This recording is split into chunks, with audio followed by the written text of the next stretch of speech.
Yeah, Calvin. It's me. Tim. I was just... My techno savvy is really... I just... Duh. I went to your website and watched the video again. Yeah, you know... oh, I'm sorry, man.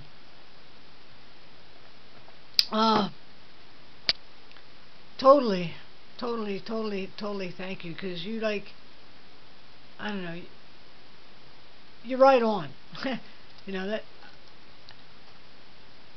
I like the business you were saying about not asking for permission. You know, and that's real important. I do try to stay in today. I'm real high energy kind of person though. Damn, what, you know, I just watched it. My head is like a sieve. The older I get, it's just like psh, another flock over. Don't know what just happened 5 minutes ago or what I ate for breakfast. Yeah, informed consent. Yeah, well, yeah, I'm getting there. I just, yeah, it's a journey, all right. Sometimes it's a journey up and down every day. About, I don't know how many times go round. You know, the interesting thing about my work is you're absolutely right about that, and you know, part of the reason I am in that job is because they wanted somebody. They chose me. They came up to me in the hall and said, apply for this job. So I don't have any doubts about that. And as far as the state goes, unless they do something really shady and underhanded, they can't really get rid of me for being transgendered. It's written into their policy. But anyway, you know, it's not that.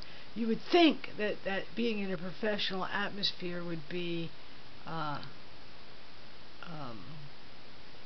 people would be more understanding, but actually the patent place of it all there is unbelievable, just totally unbelievable. Plus, you know, the predominance of kind of DSM thinking, and you know, and most of it's my own shit. But I just found what you had to say very helpful, actually, and it just kind of crystallized stuff that's already been going through my mind. So, you know, I am always a gung ho person, and I want to be there yesterday, kind of, but no, I'm looking forward to engaging in this conversation, because this is actually, you know, just what the doctor ordered. Yeah. Yeah, I don't know. I'm just going to shut up now, because I just ramble, and I'll be on about some other subjects soon. But yeah, it's cool to be out here. So I'm just going to like hang out, watch more videos, comment when I think to, and you know, keep blathering into this video camera, just because I find it's good release. You know, I don't know where anybody else is at, but I keep, just in the last week, I keep more and more, I keep likening this to my mind, in my mind, to recovery, and meetings, and sharing, and just peeling back the onion, you know, piece by piece, in my case, you know, like small pieces at a time. But it's all good, and I have no doubt that it's all for the good, you know, and I'm seeing a lot of interesting things on here. So, yeah, well, I just related to your vibe, Tim, so, more when I think of something profound to say, or just when I decide to say whatever it is I say. And somebody said something about the cops, man. The cops. That was a moment. See, one of the things that I've been having issues with is like the getting surd thing, and not necessarily getting surd, but suddenly finding myself in these interactions with guys who don't know who I am, and they're not, and I don't think they know that they're talking to a female-bodied person. So, you know, when I'm in the midst of it, I'm going, okay, here's this male interaction unfolding, and the contexts are very different, and I recognize them clearly. And what happened was the cop pulled up and asked if I had seen some Puerto Rican guy running around in a wife beater. And I said, what? And at the same time, what happens is I don't fully engage in those interactions because because of some weird fear that I will be found out.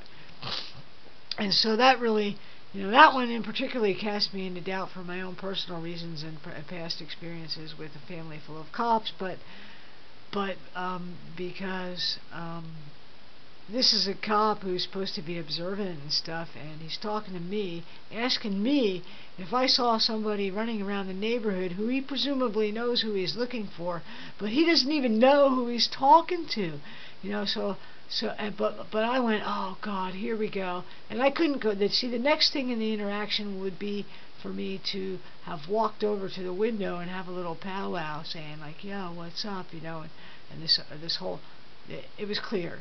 But I couldn't do that. I had to shrink away and back away because I did not want to go over there and announce myself or have him realize that there really aren't any whiskers on my face and that he's not talking to the guy, to the hey bud that he thought he was. And so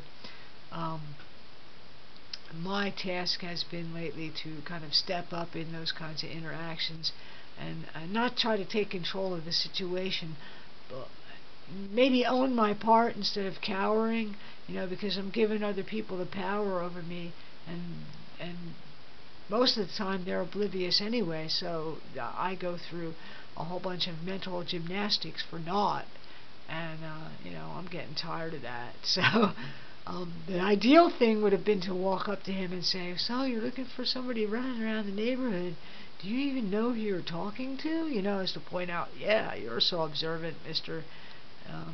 But cops don't like that, so that wouldn't be. But I'm thinking of ways to deal with those interactions, in a more empowering way for me. So that was really the whole reason that I had brought that up to begin with. So this is my fourth little ditty now, so I'm gonna hold up for right now. Oh, one other thing, man. See, this is a journey, man. You're saying, Tim, and everything, pieces keep falling into place, and I'm really encouraged at the same time as I'm like, whoa, what do I do? Oh my God, I'm terrified. Oh, shock, oh, because I just go day by day, and when the next thing opens up and I see what the next thing there is to do is, I do it. And a while back in recovery, I made a promise to be true to myself and just, if anything, just to continue to keep becoming myself.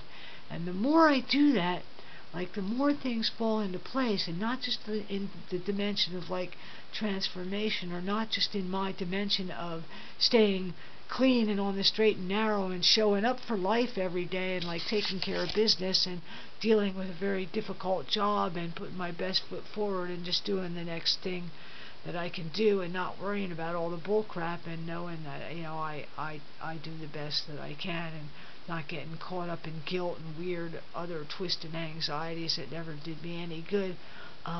Other dimensions fall into place too, like my interests and my other pursuits. I call it my other life. I must have about 4 other lives, but suddenly people are just sending me invitations to do all this creative stuff, and I'm like, wow, where's this coming from? And I know what it's coming from, but it's hard to put your finger on it and say what it is. It's coming from falling into alignment, if that makes any sense to anybody. And that's how I know when I'm on the right path, because there's more fluidity, there's more ease, and I'm not trying to climb up Mount Everest, and it doesn't feel like I'm struggling in that respect. So sort of the same thing has just been happening with this, however long it's a week and a half, I don't know, that I've been hanging out here in YouTube Transland. So yeah, totally cool, totally cool. Probably cutting off half my face, but I don't care.